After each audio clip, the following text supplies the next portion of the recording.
Hey loves, welcome or welcome back to my channel. Today guys, I'll be checking out this interesting video from Michael Knowles, and it's titled Democrat Finds Out Someone Already Voted in Her Name. What? You guys, I'm excited for this. If you're yet to subscribe to this channel, please consider subscribing. Give this video a massive thumbs up, comment, share, and all that good stuff. And without much ado, let's see what this video is all about. Harris County District Attorney, this is a woman in Texas, Kim Ogg. She's a Democrat DA. She went to vote, and she goes to vote for herself, for her office. She finds out somebody's already voted in her name. What? This is truly a chef's kiss news story, because of course this never happens.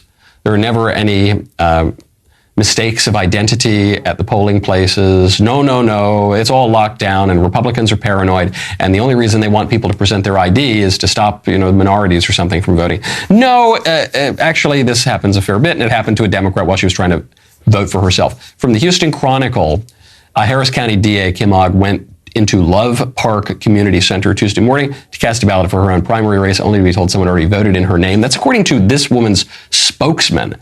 So what's the explanation? The explanation here, I guess Kim Ogg could rest easy, because whenever people vote in your name who aren't you, they're always Democrats. Maybe they're dead, maybe they live somewhere else, but in any case, it probably didn't change the outcome of the vote. The official explanation is that Kim Ogg was told that her partner, I don't know if she's a lesbian or if they're just using liberal language in this news article, but her partner, I don't know if it's her, accounting firm partner or something, who lives at the same address, went to vote, and an election worker pulled up the address and pulled up Kim Ogg's voter number instead. So they're saying, no, it's not a big deal. It's not an illegal alien. It's not someone from a different county. It's not even someone down the street. It's Kim Ogg's roommate, say, I don't know, husband, lesbian, partner, whatever it is, I don't know, partner. That really shouldn't make you feel much better, actually, because the point here is not just that we want the people who are eligible to vote, or one of their really good friends. We want the people to vote who are eligible to vote, or their brother or something. I don't know if the person in Kim Ogg's home, be it her partner or her child or her mother-in-law or whoever, I don't know that person's eligible to vote. Mm-hmm. I don't know anything about that. I don't know if that person's a felon. I don't know if that person's underage. Here's what I know.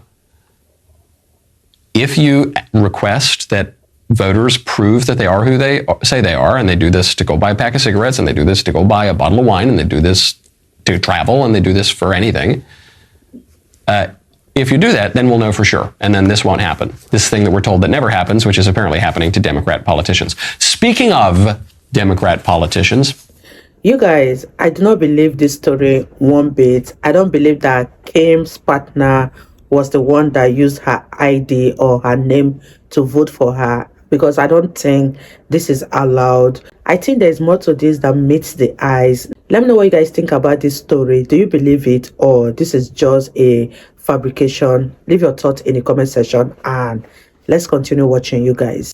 John Kerry, who is still in government somehow, he's the climate czar for Joe Biden. He was previously Secretary of State for Barack Obama. He was previously U.S. Senator for a bazillion years, and before that he was an annoying sort of hippie protester. John Kerry is now combining all of those things.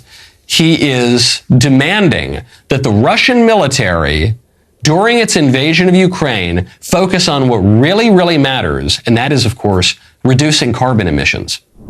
I believe that Russia has the ability to be able to make enormous changes if it really wanted to.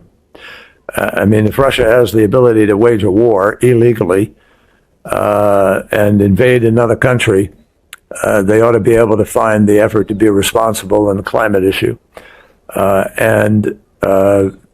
Unfortunately, because of the actions that Russia took in an unprovoked, illegal war against another nation, we have not been engaged in discussions with Russia, sadly. I say sadly because it's a loss for the world not to be able to have Russia acting constructively on this issue. But We need every country, including Russia. Russia is one of the largest emitters in the world. If Russia wanted to show good faith, they could go out and announce what their reductions are going to be and make a greater effort to reduce emissions now. And maybe that would open up the door for people to feel better about what Russia is choosing to do at this point in time. Please, Vladdy, while you're sending in those tanks and blowing up all of the Ukrainians with your missiles, would you please consider using a solar missile? Perhaps would you consider a hybrid missile? Vladdy, please be responsible when you're blowing up the Ukrainians. Stop emitting all that carbon, Vladdy. A fanatic, it has been said, is a person who cannot change his mind and will not change the subject. And that's where we are. And it shows you just how seriously the Democrats really take the Ukraine war. They pretend it's the most important thing. For goodness sakes, Joe Biden opened up the State of the Union with the importance of the Ukraine war. And if you're not, out there waving the Ukraine banner, you're somehow a traitor to the United States or something. But they don't really take it seriously. They say, listen, all right, if you're going to keep shelling those damned Ukrainians, how about you at least use a lighter carbon footprint, buddy? It even shows that they don't take the climate change issue all that seriously either. Yeah. It's just a way to pressure their adversaries, their opponents, into just going along with the broader program, because obviously climate change is not just a regional issue like the Ukraine war. Climate change is not just a class issue like raising taxes on a certain tax bracket or something. Climate change is, by its very nature, a global issue. That's true. All right, well, you're getting up to no good. Just do whatever we want, or the Ooga Booga Booga Sun Monster is going to get you. Do what we want. Why won't you do what we want anymore? Hi, Michael. I hope you're well. My Filipino immigrant parents hold pro-Second Amendment, pro-life, pro-legal immigration, and law and order values. But even though they do vote, they don't follow politics closely and don't associate these principles as strictly Republican or conservative. They see them as common sense and assume both parties agree and actually vote Democrat due to the media's unfavorable depictions of conservatives. How do you suggest I initiate a conversation with them to encourage them to consider voting for the Republican candidate in November without hitting them over the head with it? Thanks for your insights. Sincerely, Nicole, the girl who gave you the Trump Reputation era shirt at CPAC. Oh, hey, great. Nice to hear from you. That's fabulous. So the way to do it, because people have some prejudice. I have a friend who says, facts don't care about your feelings, but politics cares almost exclusively about your feelings. That's true for everyone, including your parents. What I would do is say, okay, Mom and Dad, I'm trying to think about who to vote for this year. Do you think I should vote for the candidate who says we need to have functional borders and we need to we need to engage in X, Y, and Z economic policy, and we need to engage in ABC foreign policy, and the candidate who does this, and you just describe the campaign platform of the various candidates. Not even necessarily what they actually did or the likelihood that they'll be able to fulfill the promises. Just what the candidates are seeking in their own words, on their own terms. And from what you're telling me about your parents, they'll say, oh yeah, the first guy, give me the first guy. Say, okay, so I'm just reading from the campaign platform of Donald Trump. So you want that, and you don't want the guy who disagrees with him on all these issues. So you want Trump.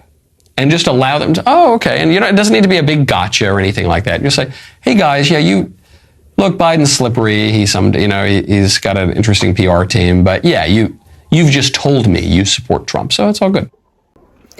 Wow, you guys, that was such an interesting one from Michael Knowles. And I love the advice he gave the young girl concerning who her parents will be voting for. That's a good way to go. And I really enjoyed every minute of this video. If you guys totally enjoyed watching, give this video a massive thumbs up, comment, share, and all that good stuff. And this is me officially signing out. I'll see you all in my next video. Bye, guys.